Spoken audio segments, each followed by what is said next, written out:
দেখো প্রচণ্ড ঠান্ডা। এই ঠান্ডার মধ্যে না কাজকর্ম করতে কারোরই ভালো লাগে না, কিন্তু কাজকর্ম তো করতেই হবে। যাদের বাড়ি পড়াশোনা আছে বা যাদের বাড়িতে কাজকর্ম আছে, ঠান্ডাকে করলে তো আর হবে না, কাজ তো আর মানবে না। তা আমি আজকে কী করেছি, গরম গরম ডাল, গরম গরম ভাত আর ডিমের অমলেট দিয়ে আর একটু ঝাল ঝাল একটু আলু ভাজা করে দিচ্ছি। একটু সঙ্গে টমেটো, ধনেপাতা, আদা, পেঁয়াজ, রসুন দিয়ে একটু ভাজা ভাজাটা করে দিয়েছি। যত ঝাল খেতে হবে তত এগুলো দিয়ে ভাত খেতেও খুব ভালো লাগে। ঠান্ডার মধ্যে গরম গরম খাবার খেলে কী হয়, ঠান্ডাটা কম লাগে। আর খেয়ে উঠে তো আর শুয়ে পড়া যায় না, তা বসে থাকতে হবে। আর বলছি যে রোদ্দুর চান করে একটু রোদ্রে দাঁড়াবো, সেই অবস্থাও নেই। কী অবস্থা চলছে বলো। আর যারা বয়স্ক মানুষ আর যারা হচ্ছে বাচ্চা, তাদের তো খুবই কষ্ট। এবার বেশি চাপাতে গেলেও মুশকিল, না চাপাতে। আর আমার তো প্রচণ্ড ঠান্ডার দোষ, এখন ঠান্ডার থেকে আমাকে বাঁচতেই হবে। তা পায়ে তো সব কিছু চাপা দিয়েই বসে আছি, কিন্তু মাথা চাপাতে পারি না। মাথা চাপালে কী হয়, মাথাটা দিয়ে যেমন আগুন ধরে।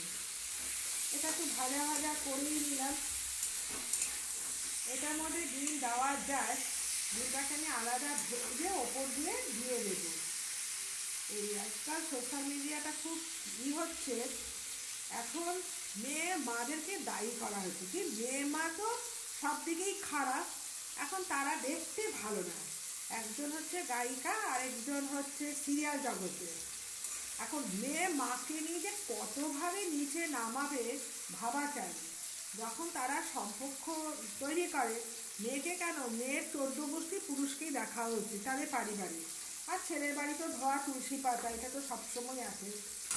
এখন মেয়ে মা কী অপরাধ জানি না, যখন ওরা মেয়েকে, তখন কোনো ব্যাপার নেই। যে মেয়ে দাঁড়িয়ে গেল, তা একজনের যে গল্প শুনছিলাম, সে অনেক কষ্ট করে আজকে সেই লাইনগুলো এসেছে। দুজনেরই মা কষ্ট করে তারা এসেছে।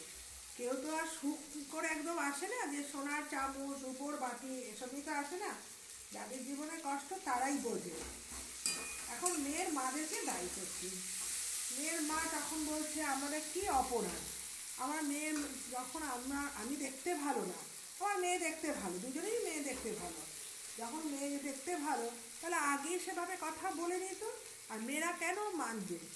আমার মা কষ্ট করে বড় করেছি, কি আমার মা তোমাদের থেকে আলাদা?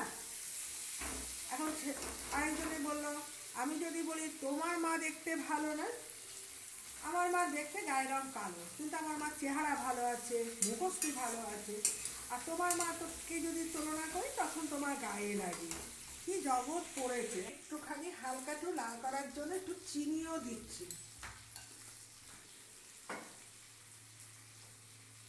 আর একটু যেহেতু একটু মাখো মাখো আলু ভাজার মধ্যে দিয়েছি, 1 চিমটে সর্ষের তেলও অ্যাড করলাম। বেশ খেতে ভালোই লাগে, হেভি ঝাঁঝালো। এটা আমি আপা মার্কেট থেকে অর্ডার দিয়ে নিয়েছি। শীতকালে আলু মাখা ডাল, গরম গরম ডাল, ডিমের অমলেট, পাঁপড় ভাজা দিয়ে খেলেই না অমৃত স্বাদের খাওয়া। এখন বেশি জল ঘাটতে কারোরই ভালো লাগে না। আমার তোমাদের সাথে কথা বলতে বলতে এই ভাজাটাও বেশ সুন্দর হয়ে গেছে। এবার আমি ডিমের অমলেটটা বসাবো। গরম জলটা করে নিলাম, কেন আজকে সারাদিন গরম জল খেয়ে থাকতে হবে। গরম জলে চান, গরম জলে খাওয়া, আর সাথে গরম গরম সব কিছু রান্নাই আজকে গরম গরম খেতে হবে, যেহেতু আমার প্রচণ্ড ঠান্ডা লেগে গেছে। এবার আমি কি করছি, ভুল করে ডিমের অমলেটটা ধুয়ে গেছি, তাই এখানে ডিমের অমলেটটাও বসিয়ে দিই।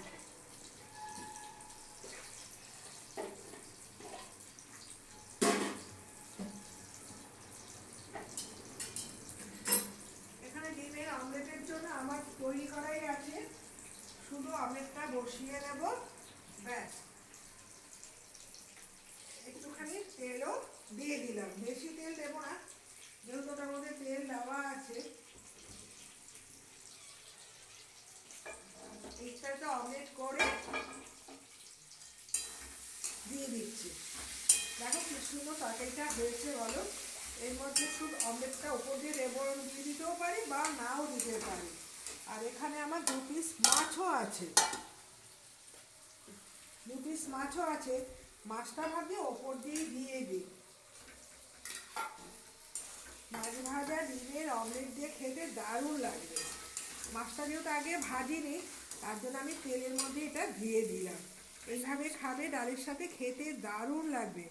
আর এখন তো মেয়েদেরকে, এই এখনকার প্রজন্ম মেয়েদের বিয়ে দিতে সত্যি ভয় লাগবে। এখন খালি অশান্তির সংখ্যা বেড়ে গেছে, ছেলেরা কোনো কাজকর্ম করবে না। আগে গরিব মেয়ে দেখে বিয়ে করতো, এখন ছেলেরা বিয়ে করছে মাকে সুন্দর হতে হবে, তার ফ্যামিলির অর্থ থাকতে হবে, মানে ছেলেদেরকে মানে বসিয়ে বসিয়ে খাওয়ানোর জন্য ব্যবস্থা। আসল কথা কি, ছেলের মা তো জীবনে কিছু পায়নি। এখন মেয়েরা জীবনে নিজে পায়ে দাঁড়ানো শিখেছে, তো নিজেদের অর্থ নিজেরা নিজেদের কী করে ভালো রাখবে সেটা শিখেছে।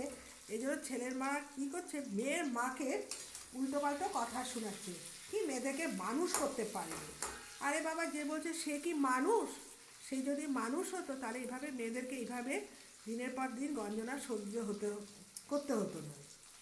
তার আগে ছেলে বিয়ে দেওয়ার আগে না, ছেলের মা বা ছেলের পরিবার আগে মানুষ হোক। সে একটা বাড়ির থেকে আরেকটা বাড়ি এনেছে, তার ভাত খাওয়ার জন্য আসেনি, শান্তির জন্য।